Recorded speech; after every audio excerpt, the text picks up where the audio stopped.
Welcome to the Clockwork Percussion Podcast. Today's guest is Aaron Reinhard. What up? Hey, welcome, Aaron. Thanks for coming on. Yeah, thanks for having me, man. Sure.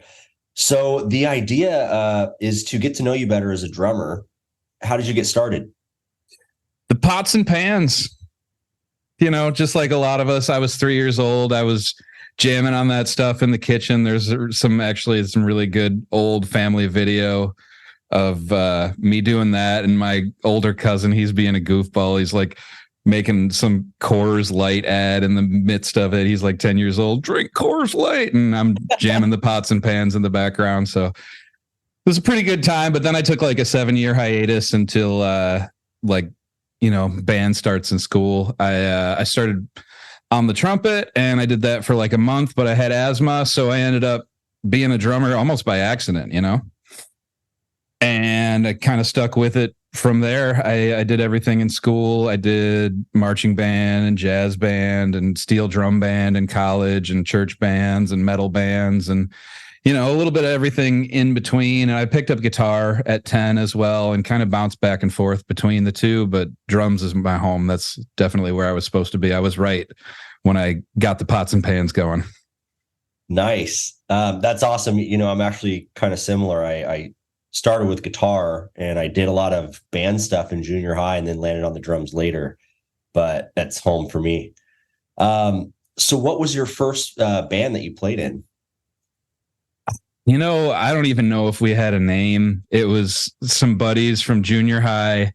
We were jamming in my parents' basement, and it was kind of like everyone in the percussion section all played a little bit of other instruments. So a dude would play guitar, a dude would play keys, whatever. But we wrote some really awful songs in my basement. But you got to start somewhere, right? Totally. Einstein said, in order to have good ideas, you have to have a lot of ideas. So those first couple don't count as a lot. We had a song that was like the chords to Last Kiss by Pearl Jam, but my singer was singing Happy Birthday instead of that. And then there was one, it was really great. It was like just that riff over and over. It was called I Fell on the Cement because the basement floor was cement and my singer fell on the cement, and that became our, I don't know if it's our hit, but it's probably the one I talk about the most. Right on. Yeah. So got to start somewhere. It's it's inspired by the moment. Indeed. That's cool. So what are you doing now?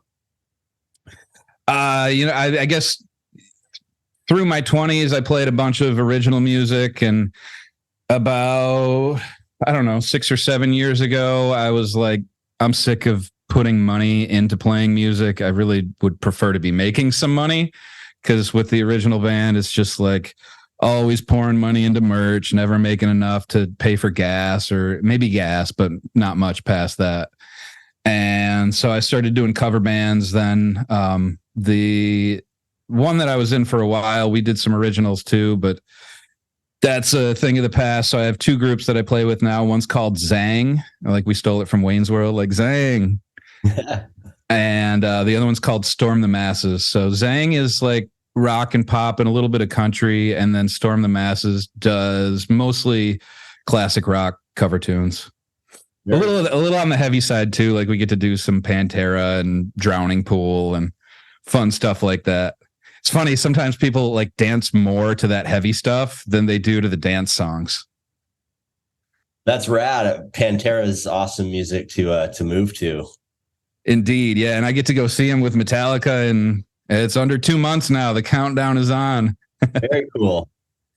Yeah, man. I've been looking forward to that for forever. I mean, last time Metallica came around, maybe not last time, but 2 times ago, maybe, we were going to go and we didn't make it happen. So this time it's like, yes, definitely. I've heard very good things about both of their live shows. Sweet. Yeah. My guitarist was saying he listened to maybe a podcast or something where they were talking with the new lineup that Pantera has yesterday, and that it was pretty cool. So I got to go check that out before we go see him. For sure. And then, so you're in two bands currently, and then you also on Instagram, I think we found each other by you promoting about your lessons business. Yep. I've been teaching for like 20 years in person, and I've just in the last few months started bringing it online. I have a program called Drum Coordination Bootcamp. So far, it's been 8 weeks, but I've been thinking about extending it to a 12-week program, just kind of playing with it. It's somewhere in that range. If you reach out to me, we can maybe experiment with a little bit, but it just really, I'm kind of focused on helping self-taught drummers fill in whatever holes they may have missed along the way. I took lessons and I was in all the music classes at school, but I learned drum set really on my own. So with that, I feel like I got a bit of experimentation and like a willingness to just try things that seems to be more existent in self-taught drummers than people who just come in and want to take lessons from the very beginning. I'm happy to teach anyone of any level, but I love people who are willing to go for it a little bit and try things and just not be timid, not wait, right? Hit hard, have fun. So I like helping those people just fill in the holes and kind of have a lot of epiphanies on things that they missed, So like I have 3 main pillars that we focus on in my program. It's the ACT system: awareness, coordination, and technique. And when you develop your awareness, like what to listen for in your body, like what to feel for, make sure you're not being too tense while you're playing, and just almost step away. It's almost like meditative, like stepping away from being the doer. And I was getting in the zone with it a little bit last night at our gig, and just like listening more, not feeling like I had to do everything and just letting it flow. And that zone is a great place to be. So I'm helping people get there. Then we go through coordination, find any missing pieces that are weak as far as limb independence, or even if it's just, I throw rudiments and accents and just all the basic drumistic things into that category. Not that other people don't play accents, but I feel like it matters more to us drummers. We don't have the pitches that all the other musicians get. So if you're going to make, like, let's just take a snare drum solo, for example. If you're going to take that and make it interesting, you really got to have some serious dynamics going on, some great phrasing, some good contrast between the accents. So we work on a lot of that stuff, and it's all one-on-one.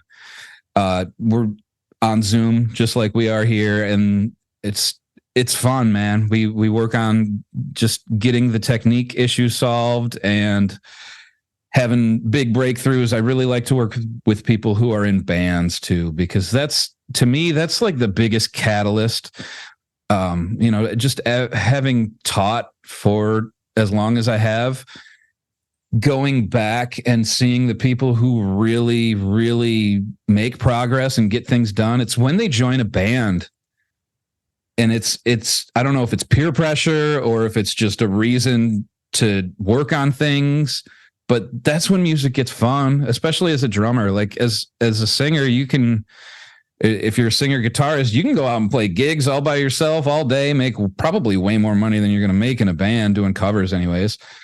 But as a drummer or even a bassist, you gotta be able to play with people. And I think it's more fun to play with people anyways. I wouldn't want to be the solo singer songwriter dude. I like making music with people. To me, that's what it's all about.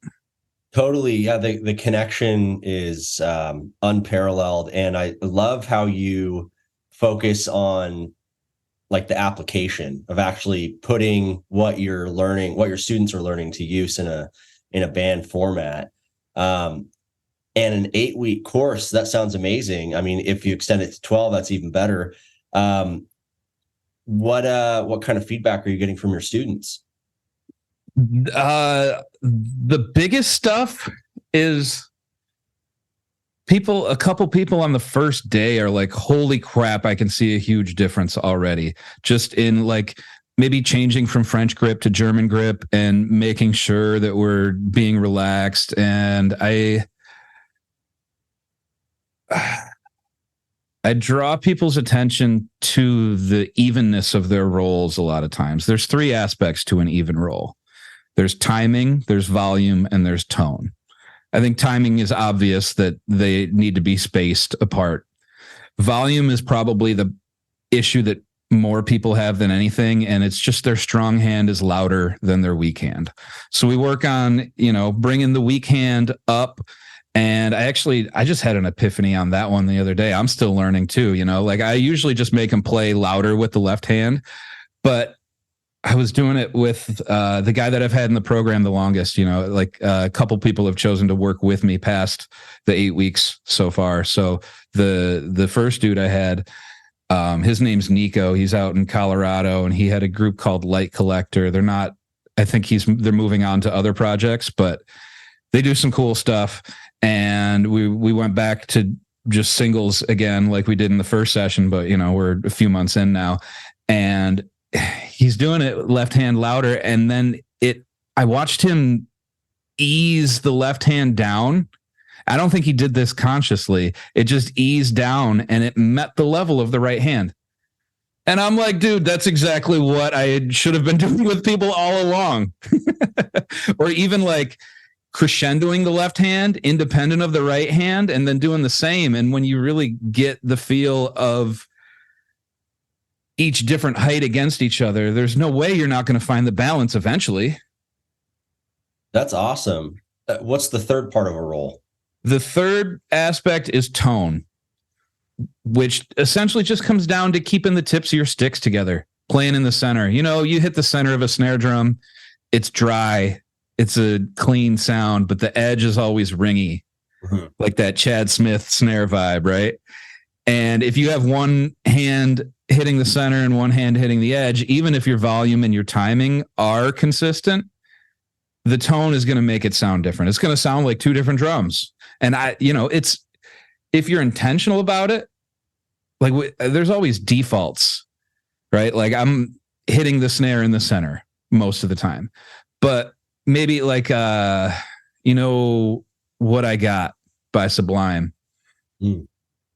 That song starts with like electronic drums, and I have a sample pad set up, but I don't use it for that. I'll like maybe hit the bell of the hi-hat and then hit the edge of the snare drum and play a little softer. And the bass drum, I guess I could bury the beater or something, but there's so many notes. I wouldn't want to do it on that, but make it sound like a second drum set. And then when that chorus hits, go to the center, start hitting the hi-hat more aggressively in the normal spot. And it's like you can create the illusion, or maybe not the illusion, but the effect that's created on recordings if you're just a little creative with the instrument.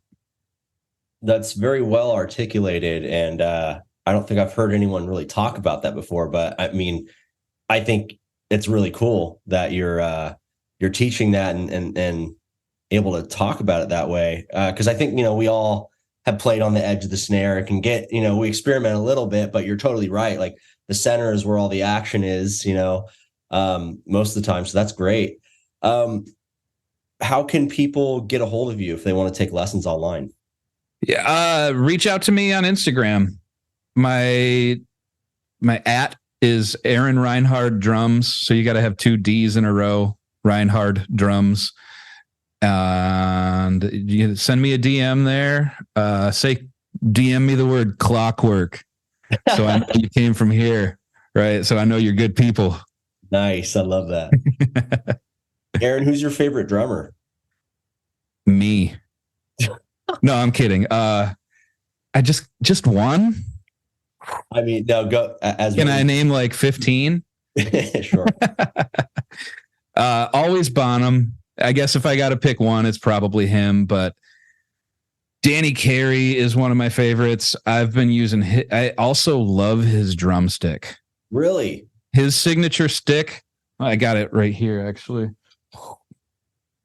Don't mind the mess, but man, this thing, I've been using it for so long. It goes in right here, right where the fulcrum is, and it's got a super long taper. So when you do cross sticks, like this is one of my biggest pet peeves. People flip the stick over so that when you hold it, now there's all these notches in it. I hate that. I'm not like generally too OCD, but that's one thing that bothers me. So with this late taper, you do solid cross sticks without flipping the stick. And I like the acorn tip. I like everything about it, man. I don't know. I've just been using them for so long. So I love that stick. Big Dave Grohl fan. Brad Wilk. I'm not listening to Rage Against the Machine like I used to, but I love his playing. And the Mars Volta was a huge band for me 15, 20 years ago, whatever. Amazing. All three of their drummers. I don't know if they have somebody new now, but I was really like Theodore and Pridgeon. Yeah. Those two dudes were awesome for me. But then, like, I guess drummers education wise, I would say Jojo Mayer and Benny Greb. Very cool. Every time Benny Greb puts something new out, I'm like, man, that's what I wanted to do. Like, I wanted to make a DVD about permutations. I was nowhere near doing it when the Language of Drumming came out, but he's so much tastier of a player than maybe I'll ever be. But he did that, and then he's got this practice book, and I'm like, dude, I was writing a practice book. What? But those dudes are awesome. And one thing that I would recommend everyone do, especially if you're really serious about the instrument. When I studied music in college, and I played with the steel drum band, and we got to go play at PASIC. And it was probably like 2005 or something. Have you ever been to PASIC? No, I actually recently heard about it and really want to go. Dude, it's been a long time since I went, but I went 6 years in a row. And it's just the full weekend of awesome clinics, master classes, performances. And it's like some people call it the percussion family reunion. It's like NAMM kind of, but just for percussionists, and it moves around. It's not in the same place every time. But so they have the big exhibition hall, but all the clinics, I saw Steve Gadd and Steve Smith and Dom Famularo, may he rest in peace. And man, I couldn't give you the full list of people that I've seen do clinics there. Like, so many great people. Dave Weckl said, play your hi-hat for an hour a day. And I love that. Some things stick with you for 15 plus years when you hear it there. And that was I would say an invaluable experience. I learned so much from going to those. And, I taught at Bill Schaefer's drum shop here in Michigan for a long time before they closed, and he would have people out too. So that was kind of my first clinic experiences. He had Mike Mangini and Virgil Donati and Terry Bozio, and he had Dom out here. That one I had to leave for a gig, unfortunately, but I still got to see him out at PASIC. But some really cool stuff. And that's like, maybe if you've been at it for a while, I talk about, I'm bouncing all over the place, but like how YouTube videos don't really help you, I think, until you get to a certain point. That, not to say there's no value in this stuff, but like the random video method that it seems like a lot of people are jumping around from learning fill to fill or whatever shows up that day, and they don't put the time in to fully get it down. Like, I feel like once you really put in some serious work and get some help on the fundamentals, then you can go to this stuff and get a lot more from it, because A, you'll know how to practice, and B, you're listening a lot more closely for any nuance that they may be demonstrating in the videos. Mm-hmm. That's awesome. Yeah, PASIC, I definitely want to check out. And that sounds like all the clinic experience you had locally is incredible. Some of those guys that came out. One of my questions is, what sticks do you use? But we already know the answer to that. But Those sticks, are they are larger on diameter? Are they kind of like 2Bs or 5Bs, or what's that like? Man, the stick system never made too much sense to me. I think they're more like 2Bs. They are pretty thick. I don't know if putting it here is gonna. Nice. Yeah, they look right. I like big sticks. I have big hands, and I generally like to play loud, not to, diss on dynamics, because they're super important. And especially like if you're playing bars, like you don't want to blast people out. So just, having the ability to bring it down and also not upset the wait staff a ton. Like, what? What do you want? A pizza with what? So, I like having a higher dynamic range, because this is one thing that I just made a post about, Newton's laws of physics applied to drum technique. The second law is force equals mass times acceleration. Your volume is determined by the force you apply. So there's two ways to increase your volume, basically. Get a bigger drumstick or whip the stick a little bit quicker. And there's only so loud you could get with a thin stick, or if you used a pencil or something, right? That's why rods are cool for low volume situations, because even if you try, you can't get that loud. Yeah, I'm with you. I play metal, so I use those rock size sticks, which are like extended 2Bs. Yeah. A lot of the guests that have come on, they use sticks that are smaller, and they all have really good reasons for it. And it's like tripping me out. But like at the end of the day, I remember that the reason I went up in size is because I had a teacher. I was suffering with a little like carpal tunnel because I was gripping my sticks too hard, because I was too small of sticks, because my hands are larger. And I went up to 5B, and then that still was kind of happening. So I went up to 2B, and the stick takes all the shock instead of my wrist. So It's like that energy transfer, So now I'm like, yeah, that's right. That's why I'm going to keep using these larger sticks. But that's cool to hear that you're along the same lines. What kind of kit do you play? I am the luckiest person on the planet. I have a few kits, but the one that I use is John Bonham signature kit. What? 26-inch kick drum? Yeah. It's if you scroll down on my Instagram page, like when I started posting, I did a lot more. Like I did a series of iconic drum intros. So if you scroll down, you'll see a lot more playing, whereas the newer stuff is more geared towards teaching and all that. But it's in all the videos that I posted there. They made 100 of these stainless steel kits in 2007. And the toms are 15, 16, 18 as well. I stopped using the 16. I don't like reaching that far for the last tom. So I've just been doing the 15 and the 18 lately. Plus the head busted on the 16, and I can't find the same head. It came with these Remo Power Stroke 4s, and the new ones are the Power Stroke P4s, and I put that on the 16, and it's just not the same. So I'd rather play the 18 anyways. I like more pitch separation between the drums, and it's beefier, so it's just like cooler that way. So they're made out of stainless steel. The shells are like this thick, but they're the heaviest drums I've ever touched. They're just so freaking cool. I've never played a drum set that feels like this one. And I did keep I have a Mapex Sledgehammer Black Panther snare drum, 6.5 deep. It's like hammered brass, and it's super cool. I kept that from my old kit because I love that. But I keep thinking about, I have the Ludwig, I don't know if it's a Superphonic or whatever Ludwig snare came with it on one of the practice kits, and I play it and I'm like, man, this thing sounds good. I should use it out, but I haven't switched it up yet.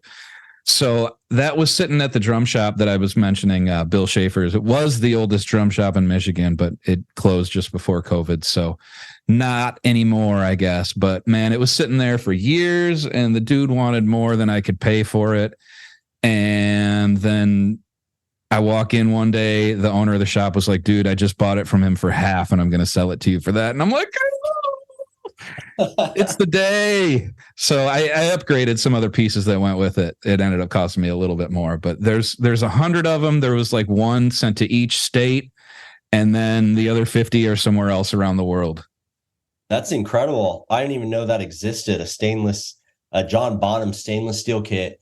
So do you play double pedal with that kick drum? I do. It's the one, like, Zang doesn't use anything double pedal really. I'll use it at the end of the song because I kind of hate big endings with single kick. It is, I don't know. I'm not a fan, but yeah, with Storm the Masses, we have a couple songs that are double kick, so I do use it. I don't play double kick nearly as much as I used to. Mostly, I think it's the nature of playing in a cover band. You're playing dance stuff, and who's dancing to Meshuggah? Right. I love Meshuggah, but I'm not throwing a dance party and putting Bleed on. Yeah, it's going to be a little jarring. Yeah. So that kind of rules out your dream kit, doesn't it? Because unless you have one. Yeah, one more of those so that I can have one in a studio and one in cases to take on the road. Love it. That's hilarious, man. I'm envious. That's got to be a cool kit. I recently played a Vista Light at a local guitar center that had a 24-inch kit. Nice. And that was dope. And it had 18-inch floor tom and a 15-inch rack, actually, same kind of dimensions. And acrylic is like my next kit. I'm in love with the sound and like how punchy and focused they are. But the 26-inch kick, man, that's like, I really want to know what that feels like when you play it. And so my buddy Cody, he's like a huge Tama guy. He's the Taminator on Instagram, and he posted some pictures of these old Tamas with like a reflective front bass drum head. And I was like, oh my God, what is that? I've never seen that before. I guess they put it on a bunch of Tama kits in the 80s or something. And he told me, God, I don't know. I bought the chrome one. I can't think of what the name of the head is offhand, but I bought the chrome one and I put it on the front head. So now like the kit is the stainless steel, and now the bass drum head is mirrored, and I put some LEDs around the inside of it. It's so much fun. That's awesome. And like I have a mic mounted inside so that I can not have to have a hole in it and just run the cable out where the tom would be, because that tom is so heavy. I'm not going to mount it from the bass drum. It's going to like destroy everything. Right. It's like a tank of a drum set. Yeah. I think loading it would be pretty intense. I'm lucky to have help a lot of times. Yeah. Well, I mean, if I saw you loaded in, I'd help. I appreciate you. Aaron, what does drumming mean to you? Man, I don't know what I would do without it, honestly. I don't know how to really define what it means to me, but like life without it, it was like 12 years ago. I sold all my stuff and I got in a van, and I was going to move out to Arizona and restart and try different things. And it was less than a year, and I was back in the same band I was in. I was like, it was good to get out and try it. I knew it was something I wouldn't want to do in 10 years. And here I'm like looking back and I'm like, yep, I was absolutely right. That is not something I'm trying to do right now. And I can't imagine myself doing anything else. That's awesome. Everyone has a different answer, and it just shows how personal drumming is to everyone. And I feel the same way, man. I don't know what I'd do without being a percussionist. It's amazing. Yeah, like, and I feel like it's physically healing. I was just telling my wife this. I teach like in my in-person stuff, not online at all, but in my in-person stuff, I do guitar and bass lessons and piano lessons. But I've been having a lot of pain when I play guitar. And like last night I had a gig, and this morning I had rehearsal, and focusing on my awareness and heightening it a little bit and just being real loose and relaxed and getting molar going on the hats, I feel like it's actually helping me feel better. Whereas a lot of times it's like, once you get bad things happening, they just start to compound and accelerate. But like drumming makes me feel better. That's what's up. Yeah, I used to practice pad just before bed back in the day, get my hands buzzing real nice and go to bed on a drumming high. That was pretty cool back then, but that's not a thing with a wife and a baby anymore. I can't be practicing up until the wee hours. Oh man. Well, congratulations on your little one. That's huge. Thank you. So you already gave us some tips, but anything else that you'd like to impart to the audience?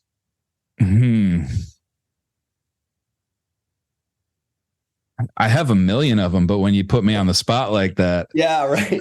Well, I guess in terms of like how to practice more efficiently, is it using a click? Is it warming up with rudiments? Is it, Yeah, I was going to say just in general, learn how to practice, because I feel like that's the biggest thing that I teach people. It's akin to the old teach a man how to fish.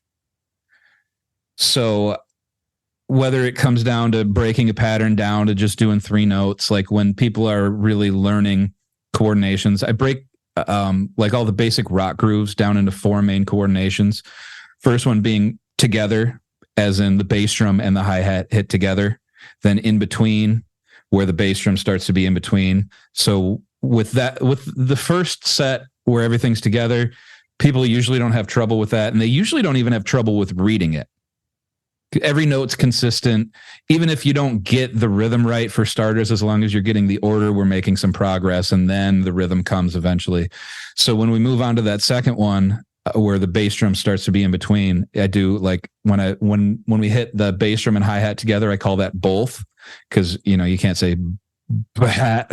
Yeah. I guess you could, but my system's working so far, so I'm not changing it.